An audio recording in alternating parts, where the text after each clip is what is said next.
The Hook, or the Hookman, is an urban legend about a killer with a pirate-like hook for a hand attacking a couple in a parked car. In many versions of the story, the killer is typically portrayed as a faceless, silhouetted old man wearing a raincoat and rain hat that conceals most of his features, especially his face.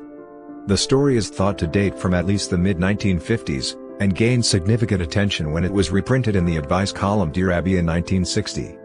It has since become a morality archetype in popular culture, and has been referenced in various horror films. The basic premise involves a young couple cuddling in a car with the radio playing. Suddenly, a news bulletin reports that a serial killer with a hook has just escaped from a nearby institution. For varying reasons, they decide to leave quickly. In the end, once they get back to the woman's house, the killer's hook is either found hanging from the door handle or embedded into the door itself. Different variations include a scraping sound on the car door. Some versions start the same way, but have the couple spotting the killer, warning others, and then narrowly escaping with the killer holding onto the car's roof. In another version, the woman sees a shadowy figure watching the couple from nearby. The man leaves to confront the figure, who then suddenly disappears. Thinking that his date just imagined it, the man returns to the car only to see that the woman has been brutally murdered with a hook. In an alternate version, the couple drive through an unknown part of the country late at night, and stop in the middle of the woods, because either the man has to urinate, or the car breaks down, and the man leaves for help. While waiting for him to return, the woman turns on the radio, and hears the report of an escaped mental patient. She is then disturbed many times by a thumping on the roof of the car. She eventually exits, and sees the escaped patient sitting on the roof, banging the man's severed head on it. Another variation has the woman seeing the man's butchered body suspended upside down from a tree with his fingernails scraping against the roof. In another version of this variation, he's hanging right side up, and either his blood is dripping on the roof or his feet are scraping against the roof. In other versions, the man does return to the car only to see his date brutally murdered with a hook embedded in her. Other tales have the woman leaving the car when her date doesn't come back, only to see his mutilated body, either on the car's roof, nailed on a tree, or just a few short steps away. As she starts to panic, she runs into the maniac, and is also killed. In another variation of the story, the woman is discovered by police. While being escorted to safety, she is warned not to look behind her. When she does so, she sees the grisly aftermath of the man's murder. A similar legend recounts that a young couple are heading back from a great date when their car breaks down, either from running out of fuel or a malfunction.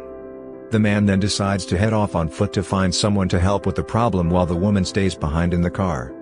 She then falls asleep while waiting, and wakes up to see a hideous person looking at her through the window. Luckily, the car is locked, so the person can't get inside. But to the woman's horror, the person raises both of his arms to reveal that they are holding her date's severed head in one hand, and the car keys in the other. The fate of the woman is never revealed. The origins of the Hook legend are not entirely known, though, according to folklorist and historian Jan Harold Brunvand, the story began to circulate sometime in the 1950s in the United States. According to Brunvand and the Vanishing Hitchhiker, American Urban Legends, and Their Meanings, the story had become widespread amongst American teenagers by 1959, and continued to expand into the 1960s. Snopes writer David Mickelson has speculated that the legend might have roots in real-life Lover's Lane murders, such as the 1946 Texarkana Moonlight murders. The first known publication of the story occurred on November 8, 1960, when a reader letter telling the story was reprinted in Dear Abby, a popular advice column. Dear Abby, if you are interested in teenagers, you will print this story. I don't know whether it's true or not, but it doesn't matter because it served its purpose for me, a fellow, and his date pulled into their favorite Lover's Lane to listen to the radio, and do a little necking. The music was interrupted by an announcer who said there was an escaped convict in the area who had served time for rape and robbery. He was described as having a hook instead of a right hand. The couple became frightened, and drove away. When the boy took his girl home, he went around to open the car door for her. Then he saw a hook on the door handle. I will never park to make out as long as I live. I hope this does the same for other kids. Jeanette. Literary scholar Christopher Pittard traces the plot dynamics of the legend to Victorian literature, particularly the 1913 horror novel The Lodger by Marie Adelaide Bellaclowns. Though the two narratives have little in common, he notes that both are built upon a threefold relationship of crime, dirt, and chance. Such a reading also implies a reconsideration of the historical trajectory of the urban legend, usually read as a product of postmodernist consumer culture. Folklorists have interpreted the long history of this legend in many ways. Alan Dundee's Freudian interpretation explains the hook as a phallic symbol, and its amputation as a symbolic castration. Swedish folklorist Bengt A.F. Klintberg describes the story as an example of a conflict between representatives of normal people who follow the rules of society, and those who are not normal, who deviate, and threaten the normal group. American folklorist Bill Ellis interpreted the maniac in the hook as a moral custodian who interrupts the sexual experimentation of the young couple.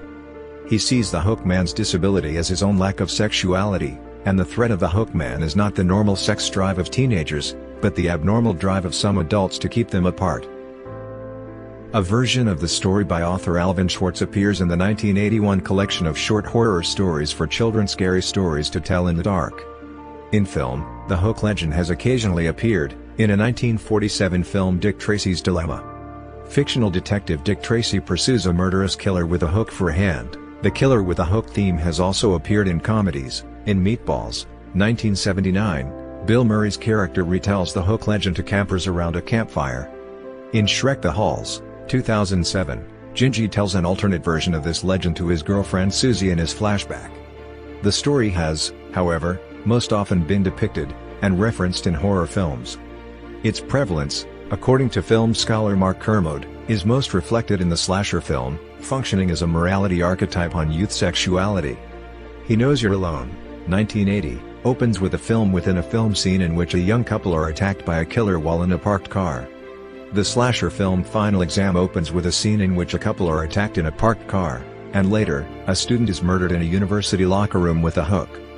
Campfire Tales, 1997, an anthology horror film, opens with a segment retelling the hook legend, set in the 1950s.